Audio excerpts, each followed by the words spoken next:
1214 को जो शक्तिशाली प्रार्थना त्रिएक ईश्वर मां मरियम के द्वारा संत डोमिनिक को दिए और इस प्रार्थना के द्वारा बहुत सारे पापी बचाए गए, उस प्रार्थना को कलीसिया लगभग 100 साल बाद भूल गई और उसका फल दुनिया में पाप बढ़ गया, आतंक मच गया और कलीसिया में भी विभाजन हुआ।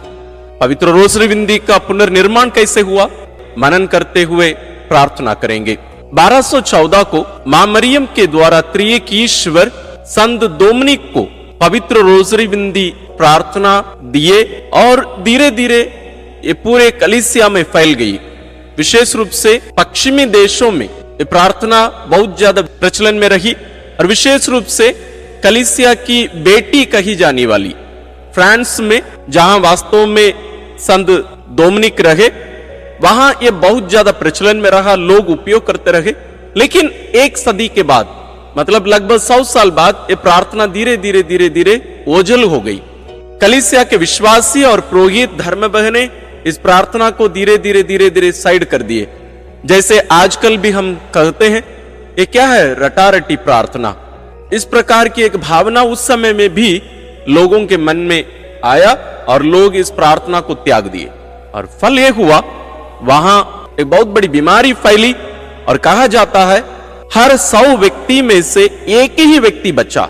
जैसे कोरोना बीमारी आई, उसी प्रकार उस समय 1349 के समय में यूरोप में एक बहुत बड़ी बीमारी फैली और उसमें करोड़ों करोड़ों लोग मारे गए और वहां तक ये समाप्त नहीं हुआ। 1376 को 1376 में, शायद आपको जानकारी नहीं होगी, कलीसिया में 2 संत पिता लोग आ गए, किस्म हुआ, कलीसिया 2 खंड में बट गई। हम उस इतिहास में नहीं जाएंगे, लेकिन उसका कारण भी पवित्र रोसरी विंदी को दूर करने का कहा जाता है। और इसका पुनर्निर्माण कैसे हुआ और कब हुआ? यह घटना घटी 1460 को, उसी जगह पर जहां संत डोमिनिक रहे, उसी जगह पर उन्हीं के धर्म समाज के एक पुरोहित, आज वे धन्य हैं, धन्य आलन रोश, इनको जब वे पवित्र यूकरिस्तीय बलिदान चढ़ा रहे थे, उस समय प्रभु यीशु इन्हें पवित्र रोसरी विंदी पर प्रवचन देने के लिए प्रेरित किए। प्रभु यीशु उनसे कहे, तुम मुझे और जल्दी कैसे क्रूस पर मार सकते हो?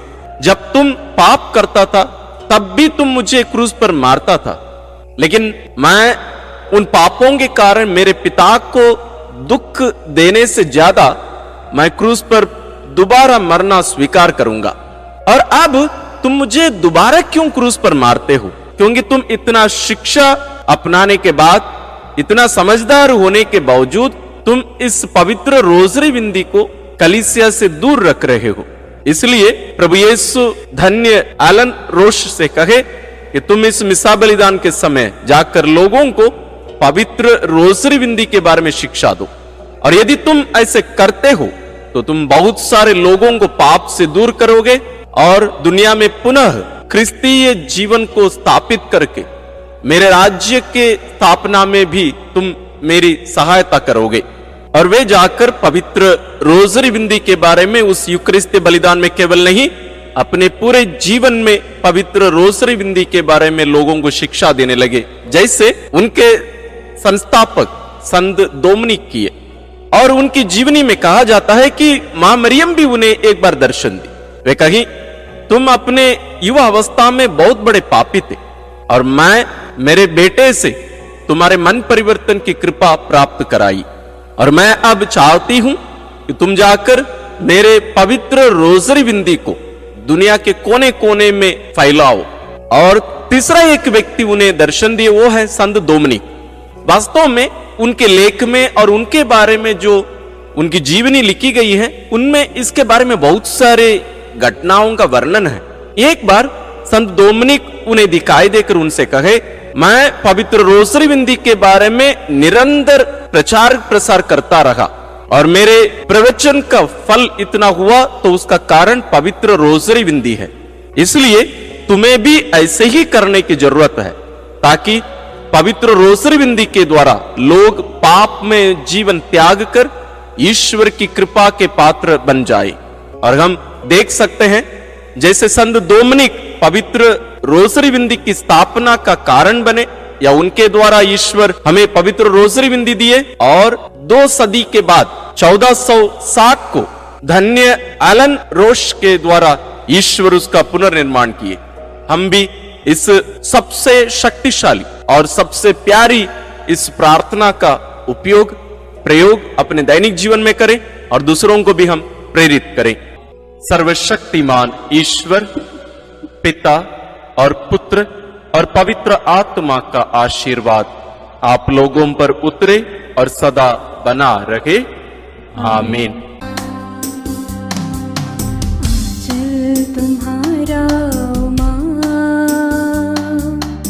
आशीष देता सदा से,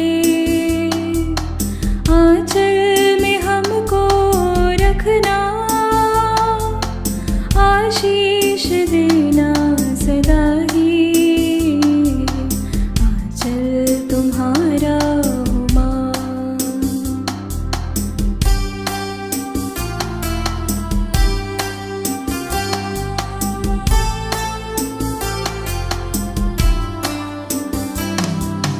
बालक वृद्ध युवा सभी जो भी आए द्वार तिहारे,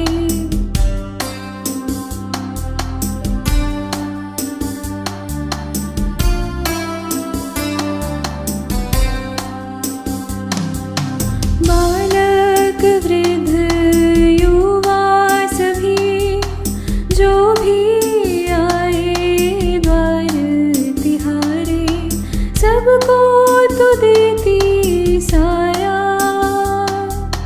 सबको तू देती छाया, सबको तू देती साया, सबको तू देती छाया, आंचल तुम्हारा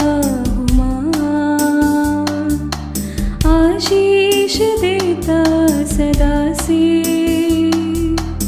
आंचल में हमको रखना, आशीष देना सदा ही, आंचल तुम्हारा आंचल